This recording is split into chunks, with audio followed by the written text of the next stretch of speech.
Machiavel a dit quelque chose que la plupart des gens refusent d'admettre. Vos cicatrices ne sont pas votre malédiction. Ce sont votre atout stratégique le plus brutal. Alors que le monde vous a appris à cacher vos blessures, comme si elles étaient une source de honte, il a découvert que ce sont précisément elles qui vous donnent le pouvoir que les personnes intactes n'auront jamais. En ce moment, vous portez les marques de bataille qui ont failli vous détruire. Des trahisons qui vous ont brisé, des échecs qui vous ont humilié, des pertes qui vous ont vidé, et vous avez été conditionné à croire que ces cicatrices vous ont rendu plus faible, plus vulnérable, plus limité. Mais Machiavel a observé quelque chose de différent lorsqu'il a étudié les gouvernants qui ont conquis un pouvoir réel. Ce ne sont pas les intacts, les privilégiés, ceux qui n'ont jamais souffert, qui ont dominé leur réalité.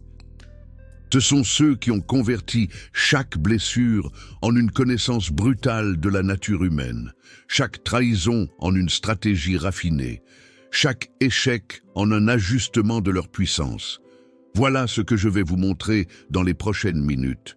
Comment transformer chaque cicatrice que vous portez en un levier spécifique de domination sur votre propre vie. Il ne s'agit pas de surmonter le passé. Il ne s'agit pas de pardonner et d'oublier. Il s'agit d'utiliser stratégiquement chaque marque de bataille comme un instrument de pouvoir auquel les personnes qui n'ont jamais souffert ne peuvent pas accéder. Parce que, pendant qu'elles croient encore aux contes de fées, sur la confiance et la bonté universelle, vous connaissez déjà des vérités qui ont coûté cher à apprendre, et cette différence brutale est votre plus grand avantage. Laissez-moi vous raconter quelque chose sur le pouvoir réel. La première leçon de Machiavel ne vient pas du prince, elle vient de sa propre vie. En 1513, il a été torturé, emprisonné, exilé. Sa carrière politique détruite par des accusations qui n'étaient même pas vraies. Tout ce qu'il avait construit en des années s'est effondré en quelques jours. La plupart des gens dans cette situation feraient quoi? Entreraient en dépression, développeraient un ressentiment chronique, passeraient le reste de leur vie à se plaindre de l'injustice, chercheraient une vengeance émotionnelle. Machiavel a fait quelque chose de différent. Il s'est retiré dans sa propriété à la campagne, s'est enfermé dans son bureau et a commencé à écrire. Mais il n'écrivait pas des jérémiades. Il distillait chaque expérience brutale qu'il avait vécue en observation froide sur la façon dont le pouvoir fonctionne vraiment. Il convertissait son humiliation en manuel de domination stratégique.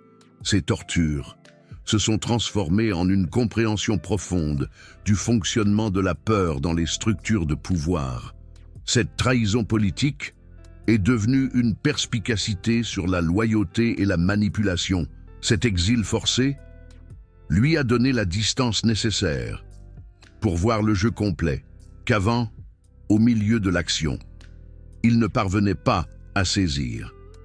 Et le résultat a été Le Prince, le manuel de pouvoir le plus influent jamais écrit, lu par des leaders, stratèges, conquérants, pendant 5 siècles, non pas malgré ses cicatrices, mais grâce à elles. Maintenant, regardez votre propre vie. Combien de fois avez-vous été trahi? Et cela vous a appris exactement à qui ne pas se faire confiance. Combien de fois avez-vous échoué? Et cela a affiné votre sens de la réalité. Combien de fois avez-vous été humilié? Et cela a tué votre ego gonflé. Qui vous maintenait aveugle? Chacune de ces expériences a fait un mal de chien, mais chacune vous a donné un type de connaissance qui ne peut pas être acheté, enseigné ou transmis. Elle ne peut être acquise qu'à travers la souffrance directe. Et voici la partie que personne ne vous raconte. Cette connaissance acquise dans la douleur est le type le plus puissant qui existe, parce qu'elle n'est pas théorique, elle n'est pas basée sur l'espoir. Elle est calibrée par la réalité brutale. Pensez-y comme ça. Une personne qui n'a jamais été trahie fait encore confiance naïvement. Une personne qui a déjà été trahie 10 fois sait exactement comment identifier les signes, protéger ses flancs, créer des systèmes à l'épreuve de la trahison. Laquelle des deux a le plus de pouvoir réel dans les négociations, les relations, les affaires? Une personne qui n'a jamais échoué pense encore que l'univers récompense l'effort automatiquement. Une personne qui a déjà échoué brutalement sait qu'elle a besoin de stratégie, de timing, de lecture du contexte, d'adaptation constante. Laquelle des deux a le plus de chances de dominer sa réalité? Voici le premier principe machiavélique de conversion des cicatrices. Chaque blessure est une leçon payée au prix fort sur le fonctionnement réel du monde. Pas comme on vous a dit qu'il fonctionnait. Mais il y a un deuxième principe encore plus brutal, et c'est là que la plupart des gens échouent complètement à transformer leurs cicatrices en pouvoir. Machiavel a observé que les gouvernants qui dominaient vraiment n'étaient pas ceux qui apprenaient seulement de la souffrance. C'étaient ceux qui développaient ce qu'il appelait la vertu à travers la souffrance. Et la vertu n'est pas la vertu au sens moral, c'est la capacité brutale d'action stratégique. Dans n'importe quel contexte, laissez-moi vous expliquer la différence. Quand vous êtes trahi, vous pouvez réagir de deux façons. Première, développer une peur chronique d'être trahi de nouveau, en restant paralysé, méfiant envers tout le monde, incapable de construire de nouvelles alliances. Ce n'est pas la vertu, c'est un traumatisme non traité. Deuxième façon, extraire des schémas spécifiques de cette trahison. Identifier ce que vous n'avez pas vu avant. Développer des systèmes de vérification. Apprendre à lire les intentions à travers les actions et non les mots, mais maintenir votre capacité à former des alliances stratégiques lorsque cela est nécessaire. Ça, c'est la vertu. C'est la conversion d'une cicatrice en levier de pouvoir. La différence est brutale. Dans le premier cas, votre cicatrice vous contrôle. Dans le second, vous contrôlez votre cicatrice. Dans le premier cas, vous devenez moins capable. Dans le second, vous devenez plus calibré. Et voici ce que personne ne vous dit sur ce processus. Ce n'est pas automatique. La plupart des gens souffrent, développent un traumatisme et restent coincés là. La souffrance ne les rend pas plus forts. Elle les rend plus effrayés, plus limités, plus réactifs. Machiavel a découvert que la différence entre ceux qui convertissent la souffrance en pouvoir et ceux qui restent coincés dans la victimisation est un choix conscient d'extraction stratégique.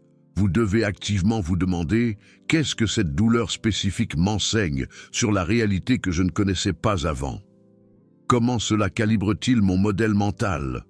Quel système puis-je construire maintenant que j'ai cette connaissance brutale? Sans cette extraction active, la douleur est juste de la douleur. Avec elle, la douleur devient une éducation stratégique coûteuse qui vous donne des avantages que les personnes intactes n'ont pas. Maintenant, il y a un troisième principe qui sépare ceux qui utilisent les cicatrices comme levier de pouvoir de ceux qui se contentent de les supporter. Et ce principe est dangereux parce qu'il va à l'encontre de tout ce que la culture de la motivation vous a enseigné. Machiavel a observé que la souffrance ne vous enseigne pas seulement des choses sur le monde. Elle vous révèle des vérités sur vous-même, et que le confort cache, et ces vérités sont brutalement utiles pour dominer votre propre vie. Pensez-y comme ça, quand vous êtes à l'aise, vous pouvez entretenir des illusions sur qui vous êtes. Vous pouvez croire que vous êtes plus fort, plus discipliné, plus courageux que vous ne l'êtes réellement, parce que vous n'avez jamais été testé. La souffrance brûle ces illusions. Alors, quand vous êtes à terre, brisé, sans ressources, sans issue facile, vous découvrez exactement de quoi vous êtes fait. Vous découvrez vos limites réelles, vos faiblesses spécifiques, vos schémas d'auto-sabotage, vos fuites automatiques. Et c'est douloureux à en crever, parce que vous êtes forcé de voir, sans filtre, vos propres failles structurelles, non pas comme un concept abstrait, mais comme une réalité qui vous a mis à genoux. Mais voici le coup de maître machiavélique. Cette connaissance brutale de vos propres faiblesses est de l'or stratégique pur, parce que maintenant, vous savez exactement où vous êtes vulnérable, où vous bloquez, où vous vous sabotez. Et vous pouvez construire des systèmes spécifiques pour compenser ces faiblesses, au lieu de faire semblant qu'elles n'existent pas. Une personne qui n'a jamais été testée vit dans un monde de fantaisie sur ses propres capacités. Une personne qui a été brisée sait exactement ce qu'elle doit renforcer, où elle a besoin de systèmes de support externes, quelle situation elle doit éviter jusqu'à ce qu'elle soit plus préparée. Laquelle des deux a le plus de pouvoir réel pour maîtriser sa propre vie? Celle qui croit encore à sa propre propagande, ou celle qui connaît brutalement ses limitations réelles et construit une stratégie sur cette vérité? Laissez-moi vous donner un exemple concret. Disons que vous avez eu un krach financier, vous avez tout perdu, vous avez fait faillite, vous avez dû recommencer à zéro. Douloureux, absolument. Mais qu'est-ce que cette expérience vous a montré? Elle vous a montré exactement où vous êtes financièrement indiscipliné. Quel type de dépenses émotionnelles vous faites? Comment vous réagissez à la pression? Quelles histoires vous vous racontez pour justifier de mauvaises décisions? Où vous êtes avide? Où vous êtes impulsif? Maintenant, vous avez une carte détaillée de vos propres pièges financiers. Vous pouvez construire des systèmes spécifiques pour chacun. Automatiser les décisions dans les domaines où vous êtes faible. Créer des règles rigides là où vous avez tendance à vous auto-saboter. Supprimer complètement les contextes qui activent vos pires schémas. Imaginez, après une faillite, vous réalisez que c'est le casino de Deauville qui vous attire. On évite Deauville. La personne qui n'a jamais tout perdu ne connaît pas encore ses propres pièges. Elle construit sa richesse sur une base non testée. Vous reconstruisez sur une connaissance brutale payée au prix fort. Qui a la base la plus solide? C'est ça, la conversion d'une cicatrice en levier. Il ne s'agit pas de surmonter la douleur, il s'agit d'en extraire une intelligence stratégique spécifique sur vos propres vulnérabilités et de construire du pouvoir sur cette vérité brutale. Et voici la partie la plus dangereuse de la méthode de Machiavel, la partie que les coachs de motivation ne vous diront jamais, parce qu'elle contredit complètement le récit selon lequel toute souffrance est mauvaise et doit être éliminée. Machiavel a découvert que les leaders qui maîtrisaient leur réalité n'apprenaient pas seulement de la souffrance passée. Ils se plaçaient stratégiquement dans des situations de pression contrôlée, pour continuer à développer la vertu, pour continuer à brûler les illusions, pour continuer à calibrer la réalité. Je ne parle pas de masochisme, je parle de rechercher activement des défis qui vont exposer vos faiblesses actuelles, avant que la vie ne les expose de manière dévastatrice. C'est la différence entre s'entraîner au Krav Maga avant de se faire agresser dans le métro et découvrir qu'on ne sait pas se battre quand on est déjà en train de se faire tabasser.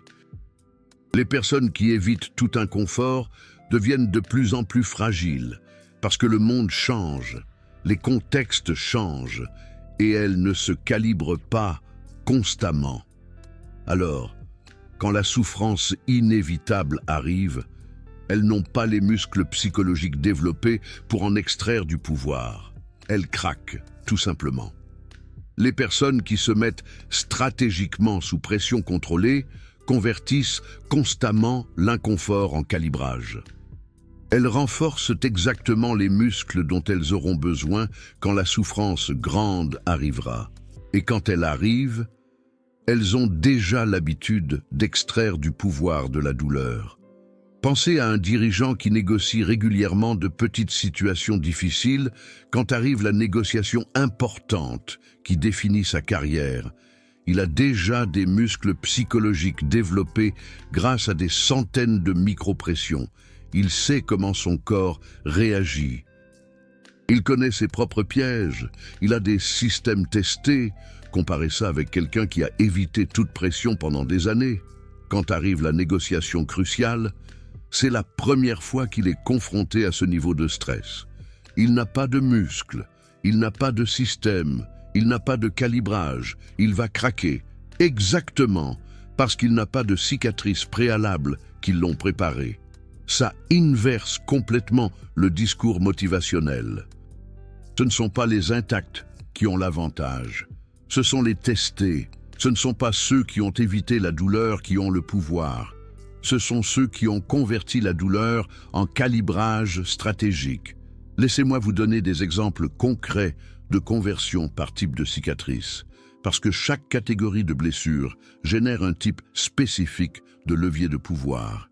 Les cicatrices de trahison dans les relations. La plupart des gens réagissent en développant une peur de l'intimité, une méfiance généralisée, un cynisme qui les isole. Ils n'extraient pas la connaissance stratégique, conversion machiavélique, apprendre à lire les incohérences entre les mots et les actions, développer des systèmes de vérification graduelle de la confiance au lieu de tout donner d'un coup. Comprendre que la loyauté se construit à travers des incitations alignées, pas à travers des promesses. Résultat, vous formez des alliances plus solides que les personnes naïves, parce que vous savez tester avant d'investir totalement. Les cicatrices d'échecs professionnels. La plupart réagissent avec le syndrome de l'imposteur, la peur d'essayer à nouveau, le récit qu'ils ne sont pas assez bons, ils n'extraient pas le calibrage. Conversion machiavélique. Identifier exactement quelles compétences manquaient, quel contexte n'a pas été lu correctement, quel timing était mauvais. Construire une compétence spécifique dans le domaine qui a causé l'échec, développer une sensibilité pour le contexte et le bon moment pour agir. Résultat, vous essayez à nouveau avec beaucoup plus de précision stratégique que quelqu'un qui n'a jamais échoué et qui pense encore que l'effort brut suffit. Les cicatrices d'humiliation publique. La plupart développent une peur paralysante de l'exposition, évitent les risques, restent piégés dans la honte. Ils n'extraient pas le pouvoir, conversion machiavélique. Apprendre que la réputation est gérable, que l'opinion publique est volatile, qu'aujourd'hui on vous crucifie et demain on oublie. Développer un détachement stratégique de la validation externe. Construire une identité basée sur la compétence réelle, pas sur l'approbation. Résultat, vous agissez avec plus d'audace que les personnes qui n'ont jamais été humiliées. Parce que vous savez déjà que vous survivez à la désapprobation, les cicatrices de pertes financières. La plupart développent une mentalité de pénurie chronique, la peur d'investir, la paralysie par l'analyse. Ils n'extraient pas le système. Conversion machiavélique, identifier exactement quel comportement financier a causé la perte. Était-ce de la cupidité? Était-ce la peur de perdre une opportunité? Était-ce un manque de fonds d'urgence? Construire des règles automatisées spécifiques pour ce schéma, étudier profondément où vous êtes émotionnellement vulnérable avec l'argent. Résultat, vous reconstruisez votre richesse sur une base beaucoup plus solide que ceux qui n'ont jamais perdu et qui ne connaissent pas encore leurs pièges. Vous voyez le schéma? Chaque type de cicatrice, lorsqu'il est traité stratégiquement, génère une catégorie spécifique de pouvoir que les personnes sans cette cicatrice ne possèdent pas. La trahison vous donne le pouvoir de former des alliances. L'échec vous donne le pouvoir de calibrer l'exécution. L'humiliation vous donne le pouvoir d'agir sans avoir besoin d'approbation. La perte vous donne le pouvoir de construire des systèmes à l'épreuve de vos propres faiblesses. Et voici quelque chose que Machiavel a observé en étudiant César Borgia, l'un des personnages centraux du Prince. Les leaders les plus efficaces portaient de multiples catégories de cicatrices et avaient développé de multiples catégories de pouvoir correspondantes. Ce n'étaient pas des spécialistes unidimensionnels. C'étaient des stratèges complets parce qu'ils avaient été testés sur de multiples fronts. César Borgia avait des cicatrices de trahison politique. de batailles militaires perdues, d'humiliations publiques lorsque son pouvoir a été temporairement détruit, et il a converti chacune d'elles en une forme spécifique de domination. Les trahisons l'ont rendu maître dans la création de systèmes de loyauté grâce à des incitations. Les défaites militaires ont fait de lui un stratège brutal qui ne répétait pas ses erreurs tactiques. Les humiliations l'ont rendu imperméable à l'opinion publique. Incapable de faire le nécessaire sans hésiter par peur de la désapprobation. Le résultat, il a conquis et consolidé plus de pouvoir en moins de temps que la plupart des gouvernants de son époque. Non pas malgré ses cicatrices, mais en les utilisant comme manuel d'opération stratégique. Imaginez un grand chef d'entreprise comme Bernard Arnault. Il a affronté des crises, des compétiteurs acharnés, et il a transformé chaque épreuve en avantage compétitif. Maintenant, regardez votre propre portefeuille de cicatrices. Combien de catégories différentes avez-vous? Trahison, échec, humiliation, perte. Chacune est une dimension différente de pouvoir potentiel. Si vous avez des cicatrices dans de multiples domaines, vous n'êtes pas plus brisé que quelqu'un avec des cicatrices dans un seul domaine. Vous avez le potentiel d'une domination stratégique plus complète. La question n'est pas de savoir combien de cicatrices vous avez, c'est de savoir combien vous en avez déjà converti en levier de pouvoir spécifique grâce à l'extraction consciente de la connaissance qu'elles contiennent.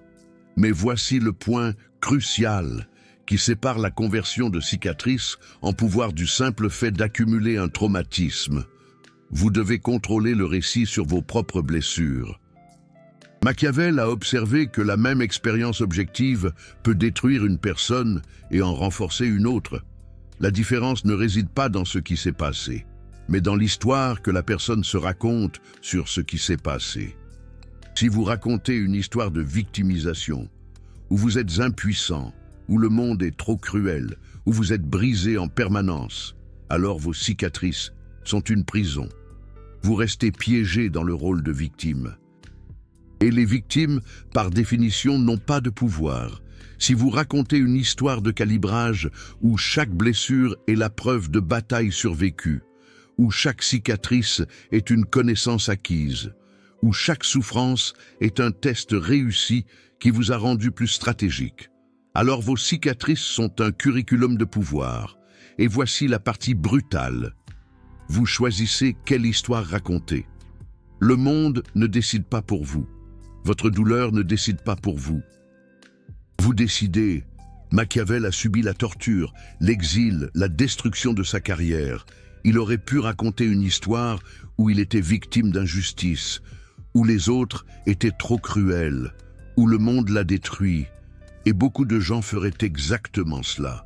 Il a choisi de raconter une histoire différente. Une histoire où cette expérience l'a qualifié pour écrire sur le pouvoir d'une manière que personne auparavant n'avait réussi, où ses cicatrices étaient des références, où sa souffrance était une recherche de terrain brutale sur la nature humaine. Et ce choix de récit a complètement changé la signification de ses blessures, de malédiction à avantage, de limitation à qualification. Regardez vos propres cicatrices maintenant. Quelle histoire racontez-vous à leur sujet? Une histoire de la façon dont vous êtes brisé, ou une histoire de la façon dont vous êtes testé, une histoire de la façon dont le monde vous a limité, ou une histoire de la façon dont la réalité vous a brutalement éduqué. Parce que si vous changez l'histoire, vous changez la signification. Et si vous changez la signification, vous changez le pouvoir que ces cicatrices ont sur votre vie. Je vais vous donner un framework pratique de conversion. Prenez n'importe quelle grande cicatrice que vous portez. Cela peut être une trahison, un échec, une perte, une humiliation. Maintenant, répondez à ces 3 questions avec une honnêteté brutale. Premièrement, qu'est-ce que cette expérience m'a appris sur le fonctionnement réel du monde que je ne savais pas auparavant? Pas ce que vous vouliez qu'elle vous enseigne. ce qu'elle a vraiment enseigné sur la nature humaine, sur le contexte, sur la réalité. Deuxièmement, qu'est-ce que cette expérience a révélé sur mes propres faiblesses spécifiques que je me cachais? Où vivais-je dans l'illusion sur mes propres capacités? Troisièmement, quel système spécifique puis-je construire maintenant que j'ai cette connaissance brutale pour ne plus jamais me faire prendre de la même manière? Pas des généralités, des systèmes concrets. Si vous répondez honnêtement à ces trois questions, vous venez de convertir une cicatrice en levier de pouvoir. Vous avez extrait de l'intelligence stratégique. Vous avez identifié des vulnérabilités réelles. Vous avez créé des défenses spécifiques. Il ne s'agit pas de surmonter la douleur. Il ne s'agit pas de pardonner et d'oublier. Il s'agit d'utiliser stratégiquement la connaissance que la douleur vous a donnée pour dominer votre réalité d'une manière que les personnes qui n'ont pas souffert ne peuvent pas. Et voici une vérité brutale que Machiavel a observée. Plus la cicatrice est grande, plus le potentiel de levier est important. Parce que les grandes cicatrices proviennent de tests extrêmes. Et les tests extrêmes révèlent des vérités que les petits tests ne révèlent pas. Alors, cette trahison dévastatrice, elle vous a plus appris sur la nature humaine que 1000 petites déceptions. Cet échec total, il vous a plus calibré sur la réalité que 100 petites erreurs. Cette perte qui a failli vous détruire, elle vous a plus montré sur vous-même que des années de confort. Si vous parvenez à extraire la connaissance proportionnelle à la taille de la cicatrice, vous n'avez pas de désavantage. Vous avez un avantage stratégique brutal sur toute personne qui est encore intacte. Mais il y a une dernière partie de la méthode de Machiavel qui doit être dite, et c'est la partie la plus difficile à accepter parce qu'elle semble cruelle, mais elle est absolument nécessaire. Vous devez arrêter d'attendre que le monde valide votre souffrance. Arrêtez d'attendre que les gens reconnaissent ce que vous avez traversé. Arrêtez d'avoir besoin que les autres comprennent la profondeur de vos cicatrices. Parce que tant que vous avez besoin de validation externe de votre souffrance, vous donnez encore du pouvoir au monde sur vos propres blessures. Vous faites dépendre votre rétablissement de l'approbation des autres. Et c'est l'opposé de la maîtrise de votre propre réalité. Machiavel n'a pas attendu que le monde reconnaisse l'injustice qu'il a subie. Il n'a pas attendu de validation. Il n'a pas perdu de temps à essayer de faire comprendre sa douleur aux gens. Il a simplement converti ses cicatrices en travail stratégique et a laissé le résultat parler de lui-même. Voulez-vous de l'attention pour vos blessures ou voulez-vous un pouvoir réel? Parce qu'on ne peut pas avoir les deux. Ou vous utilisez vos cicatrices comme monnaie d'échange pour la complainte, en vous complaisant dans le rôle de victime qui a besoin d'approbation. Ou vous les transformez en un atout stratégique silencieux et vous reconstruisez votre pouvoir. La seconde option est solitaire, parce que les gens ne vont pas vous applaudir. Ils ne vont pas reconnaître vos efforts. Beaucoup ne remarqueront même pas que vous avez transformé la souffrance en domination personnelle. Ils verront juste les résultats et ils penseront que vous avez eu de la chance, que c'était facile, que vous n'avez rien traversé. Et il faut que vous soyez d'accord avec ça, parce que l'objectif n'est pas la reconnaissance. C'est le pouvoir réel. Ce n'est pas la pitié, c'est la maîtrise de votre propre vie. Ce n'est pas que les autres comprennent vos cicatrices. C'est que vous les transformiez en levier que personne d'autre ne voit, mais que vous savez comment utiliser. Vous venez de découvrir la méthode complète de Machiavel pour transformer les cicatrices en levier de pouvoir. Ce n'est pas motivant, ce n'est pas gentil, ça ne promet pas que ce sera facile, mais ça marche. Comme disait Jean Gabin, maintenant, faut assurer. Parce qu'au lieu d'essayer de surmonter votre passé comme si c'était un problème, vous en extrayez une intelligence stratégique qui vous donne des avantages réels. Au lieu de cacher vos blessures comme si c'était une honte, vous reconnaissez qu'elles sont la preuve que vous avez survécu à des épreuves. Au lieu de chercher la validation externe de votre souffrance, vous la transformez silencieusement en pouvoir intérieur.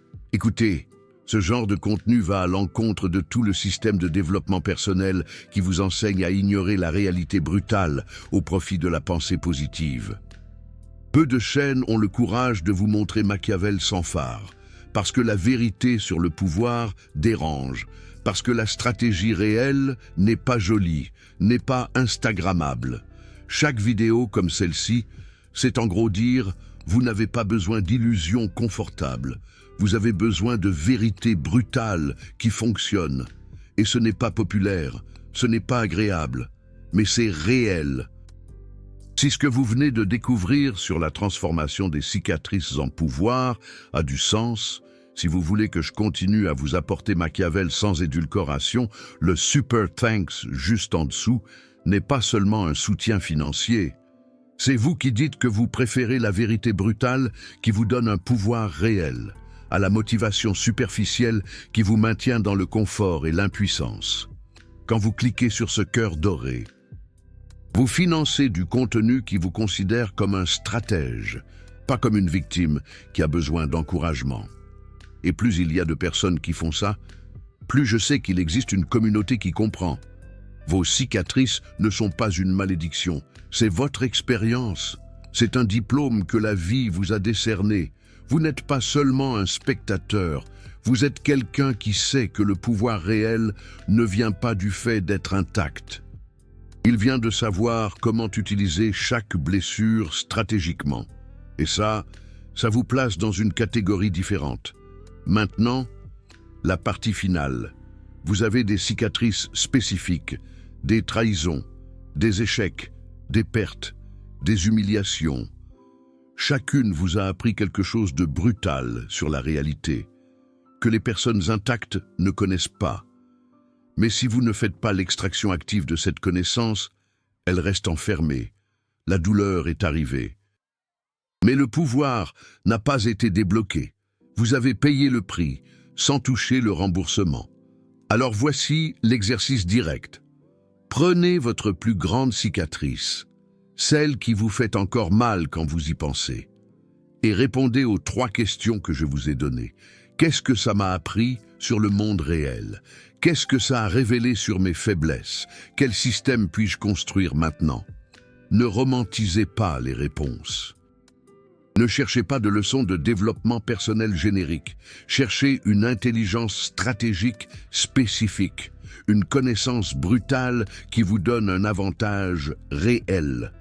Quand vous faites ça, vous arrêtez d'être victime de vos cicatrices et vous commencez à les utiliser stratégiquement. Vous arrêtez d'essayer de surmonter le passé et vous commencez à en extraire du pouvoir. Vous arrêtez d'avoir besoin de la validation de votre souffrance.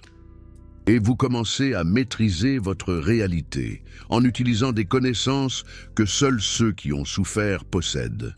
Et voici la partie que personne ne vous dit. Plus vous pratiquez cette transformation, plus vous arrêtez de craindre la souffrance future. Pas parce que vous devenez masochiste, mais parce que vous savez que vous avez une méthode pour extraire du pouvoir de n'importe quelle douleur qui viendra. Vous développez une confiance brutale en votre propre capacité à transformer la merde en levier. Et cette confiance n'est pas basée sur l'optimisme. Elle est basée sur un historique prouvé que vous l'avez déjà fait avant, à plusieurs reprises, et que vous pouvez le refaire. C'est ça la vertu machiavélique, c'est ça le pouvoir réel, c'est ça, maîtriser votre propre réalité, non pas malgré vos cicatrices, mais en les utilisant comme les outils stratégiques les plus précieux que vous possédez. Commentez juste en dessous, cicatrices. Si vous avez compris que vos blessures ne sont pas une malédiction, mais un atout stratégique brutal. Je veux voir combien d'entre vous sont prêts à arrêter d'essayer de surmonter le passé et à commencer à l'utiliser comme un levier de pouvoir réel.